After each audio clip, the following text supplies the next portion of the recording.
Alright, ubwo Uganda bwetwogerera sawa zineno obunkenke bweyongedde mu State House. Njagala sokolirize wano katini nnyo tumale tweyongereyo.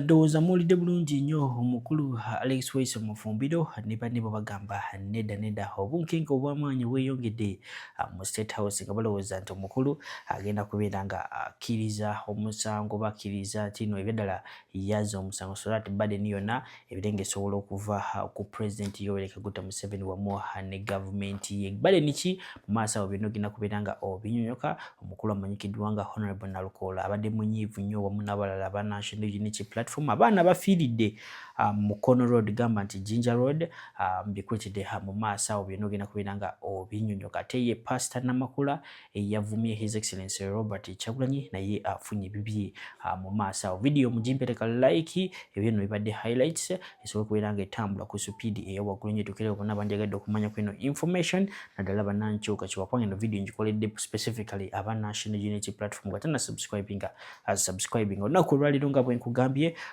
waliwo essomero limanyikiddwa nga Mwebaza Secondary School. Lino essomero lisangibwa wali Kakiri nkugambye wabaddewo road accident ey'amaanyi. Train enetwala abantu gamba nti gali y'omukka yasobodde okubeera nga etomera bus ebadde ejjuddemu abaana naye nga Katonda yabadde n'abaana abo mu baana almost 10 something only one was hurt but amawulire mabi headmistress ye yafudde yabadde hamwe eyo bus era abaana balala bonna balina just kitwandiyise minor injuries.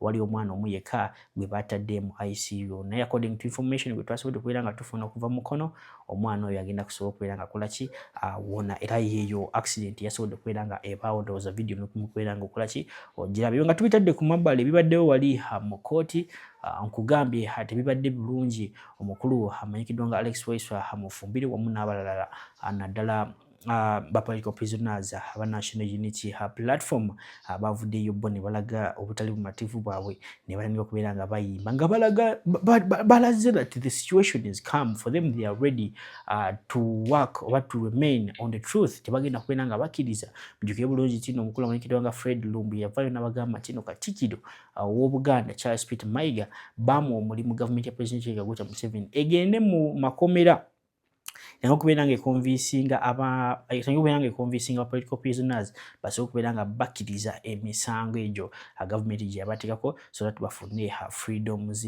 aba basobola okubeera nga bafuna freedoms zaabwe. Naye Alex Waiso Mufumbiro gamba nti no ekibinja ekya National Unity Platform gye baatwala wali ku kooti y'e Kanyanya bonna basobodde okubeera nga babigaana era olunaku olwaleero bail application bagibamye naye njagala osooka owulirize omukulu Honorable Nalukola ng'atabukira President Yoweri Kaguta Museveni tumale tweyongere n'ebirala mu maaso awo. Abalemerako bebamalako abalemerako bebamalako abalemerako bebamalako okukuuma ensalo abalina okukuuma Uganda ng'ate be balinyirira eddembe ly'abannansi. N'olowooza gwe mukulu Museveni tusobola okusirika obusirisi ng'otuuse n'okussa ekikono ku balamuzi n'otuuka okugamba gwani abuuza n'ogamba nti abantu tebajja kuddamu kufuna bbeeyi abali ku luuyi olw'opoozinga ye gwe mulamuzi. Awo n'ogamba gwatuddeyo nti tukyalina obwetengereze bw'ekitongole ekiryamuzi nga General Museveni agamba nti tebajja kufuna bbeeyi ate nga General Museveni si ye mulamuzi. General Museveni teyasaba bwa Chief Justice yasaba bwa President bwa Uganda ate nabo teyabufuna yabwekakaatikako ate kaakana ali mu kulagira abalamuzi biki bye baba bakola. Mu ssomero ly'amateeka sisomangako nti ne Museveni yaliyo si y'omu ku bamanya abaliwo ku nsonga z'amateeka. Ebyabajjeno byabajjeno bwe tujja ku by'okulwana obulabbayo obukenuzi n'obulyake mmwe bakafulu naye bino eby'amateeka mutuleke ffe abo bataputa. Wano waliwo okulinnyirira eddembe ly'obuntu ng'ate ekkooti yeekozesebwa okulinnyirira eddembe ly'obuntu. Abalamuzi balinnyirizi ba ddembe ly'abuntu. Tekyewuunyisa Chief Justice wa kuno olwamulonda mu bintu byonna ebinyigiriza ensi eno obulabbayo obulyako obubbi obuli mu sigeddamuzi okukandalirira kw'emisango obutawa bwenkanya abantu ye yalabayo kyakumwogerako ku social media. Assalamu alaikum wa rahmatullah. Okay, just that one. Alright, ibinga tubitadde hako mabali ndoza mululide bulungi nnyo omukulu Honorable Nalukola ne mulaba ne video ey'omukulu Honorable Alex Waiso Mufumbi lwaki mwise Honorable byadala nakawa East kigambe okubeera nga ye yawangula naye basa okubeera nga balangirira omulala amanyikiddwa nga Luyindi endowooza basaidize eyo nakawa East Oluyindi mukola ki mumanyi owa NRM nkugambye olutalo lwamaanyi nnyo abanankyukakyuka abaana b'enkyukakyuka so oguyita omulembe omwagulanyi okusinziira ku video gye twakoze gyo ne mungamba nti ndekera okubeera nga mbayita abaana ba His Excellency Robert Kyagulanyi tugambe nti no omulembe generation of people who are ready to serve and to go behind His Excellency Robert Kyagulanyi for the better of Uganda. Bavuddeyo ne batabukira omukulu amanyikiddwa nga Pastor Namakula. Pastor Namakula yakulira Dominion Church in Atete. Akulira Dominion Church in Atete. Kigamba okubeera nga okuva ku Sunday abadde takolanga kubanga ebivumo byabadde afuna ku church abadde asangako amazi, abadde asangako ebiveera, abadde asangako kasasiro. Abannayuganda beddala banyiivu baagala change. Kati bakulaba nga otandika okuzanyira mu esuubi lyabwe beddala babagenda kukola ki okuyisa bwendooza n'omukulu General Muhoozi Ken Lugaba olunaku lw'egyo mwamuwulidde yagambye nti waliwo omunnayuganda omu akyasinze okuleeta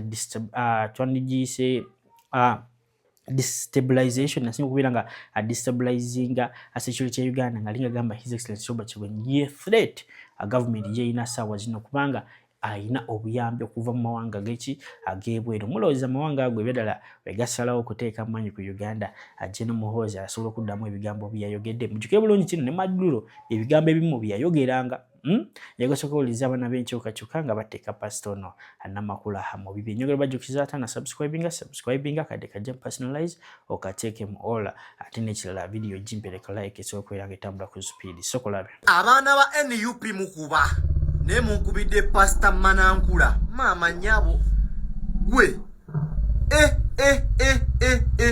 tambuza video account ogifollowing esoko ulire Anya tabika bamalaya mu bantu ba bulijjo malaya ya Dominion Church na Tete oyo omukyala Namakula Josephine eyali yetundira Ewantoni mukono edda 25 years ago mu bimotoka bona anya tamulabudde tulwanagana na myera mannyo leero ate gwe mukonzikonzi bapasita bujingo bajali bakaba leero gwe Museveni we yakera n'atabika bamalaya mu bantu ba bulijjo bamalaya ne balowooza nti bafukiddwako amafuta gwe malaya gwe kweyongo yasamira omukulembeze waffe toddangamu kati ngenda nenkera nenewuunya omusumba omulamba kwebyo ebimu byagenda okubuulira endigaze n'agamba ateekizako ngenda giwera ku Kyagulanyi Walumbezaaya alina essabo lyayita church mu mugambe nti bamalaya tugezaako kubasokola mu bantu ba bulijjo Teja mumpola nnyabo wandize sigosose babujingo baliwo balemererwa kati gwatenda bategwe musimu nnyo kubbo so wetereza njagala kumanya mu Bible mulimu erinnya Robert Kyagulanyi Center mu Bobi Wine bwe libanga teririimu ani yagasse bamalaya mu basumba kuba katono omukazi amanyi omulimu gw'alina okukola malaya olugazi tubulire ku watani kubanga tewali musumba nga alikwala alikaliiko nziro asobola kudda mu nnaku y'abannayuganda gye bayitamu ssaawa zino n'atandika ogisaakira mugabi wabadde oyogera infact nobadde ofunya vabodayoleya tobiddangamu eyo ebyekisiru byo Pastor Martha Namakula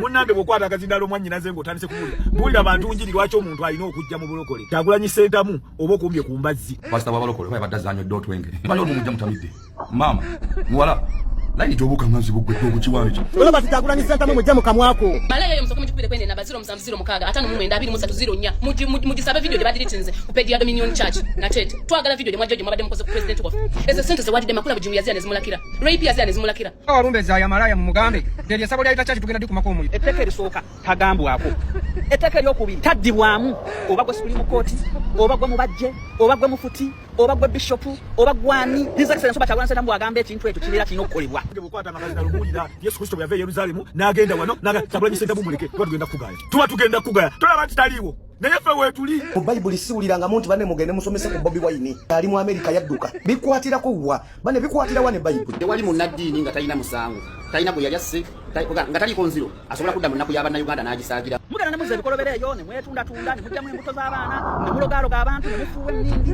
kwegamba ne mweyerusa ne mubanga ebikolobero byonna mubikoze biweddeyo ne mujja mumanyira abantu twagala kutegeeza bino ku pasita w'ekibi nti His Excellency Kyagulanyi Center musindika eri okuva Mukama Katonda ajjanunula abantu b'abannayuganda okubajja mu buwambe olozeeroze ojjudde ebyawongo nawe ojja oyassa tulwanagana na myera mannyo leero gwe ka mukonzikonzi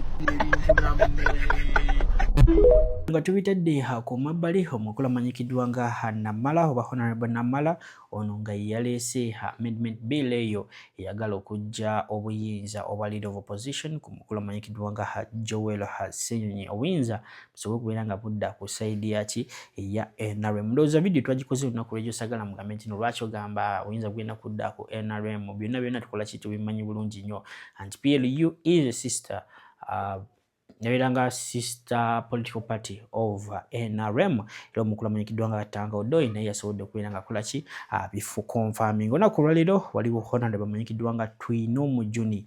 Honorable Twino Mujuni naye ava sides eyo Buyaga West yavuddeyo n'atabukira omukulu mwenyekiddwa nga Honorable Namala namugamba nti no ssebo oli kugezaako okubeera nga oteeka embeera mu parliament bw'oyagala omukulu mwenyekiddwa nga leader of opposition bamuggyeko mubobere nga okoze omulimu gw'amaanyi nnyo. Abantu bo mitwalo almost asatu bokiikirira ebyadala tebalinayo yadde health center 3 wemanga mumanyi bino ebintu mumanyi bulungi kino hospitals oba the health sector works in system tulina health center 1 2 3 4 5 netulinawo oba referral oba regional ebintu zemukola ki mubimanye bulungi nnyo imagine waliwo levels nga ku 7 naye nga abayibuyaga West tebalinayo yadde health center 4 5 6 7 oba referral national referral tebalina bakoma ku health center 3 kitegeeza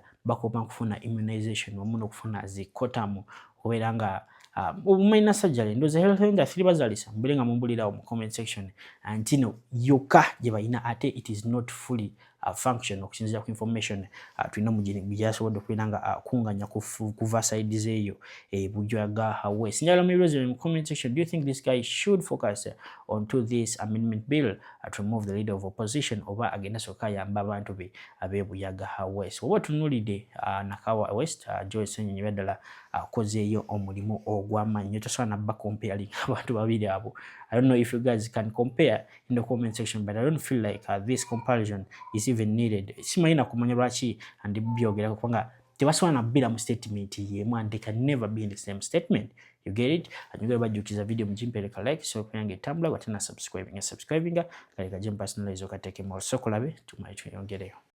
Sebo Honorable constituency gy'okiikire ya Buyaga West erimu emitwalo kumpi 28 gy'abantu. Temuli health center 4.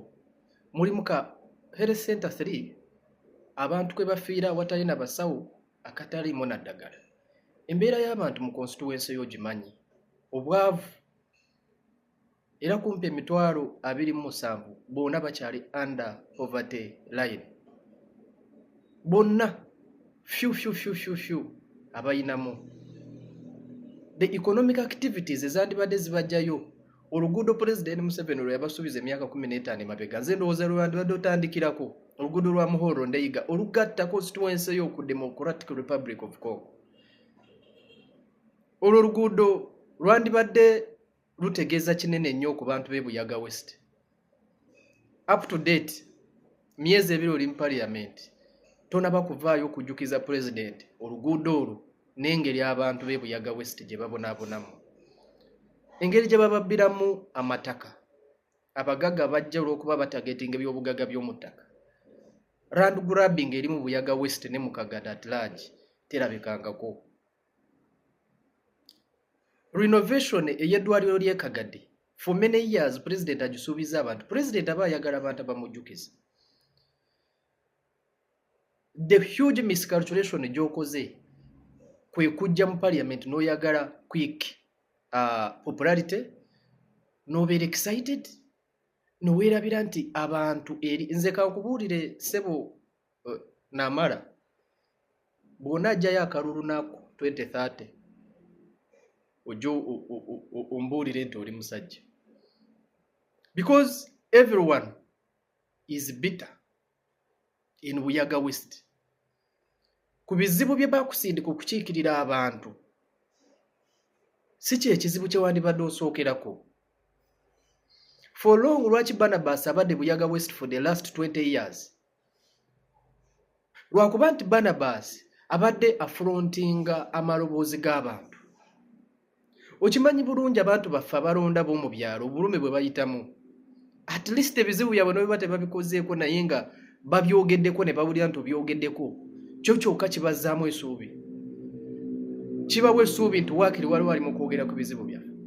So it was a huge political blunder gye wakoze nga oleeta enactment ey'okukyusa opposition, leader of opposition abe nga alondebwa parliament yonna, at least kyandikoleddwa omuntu omulala.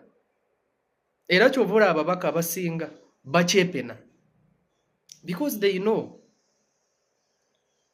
Ekirala ababaka ba NRM bamanyiira President Museveni okubawa ssente before they enact any law.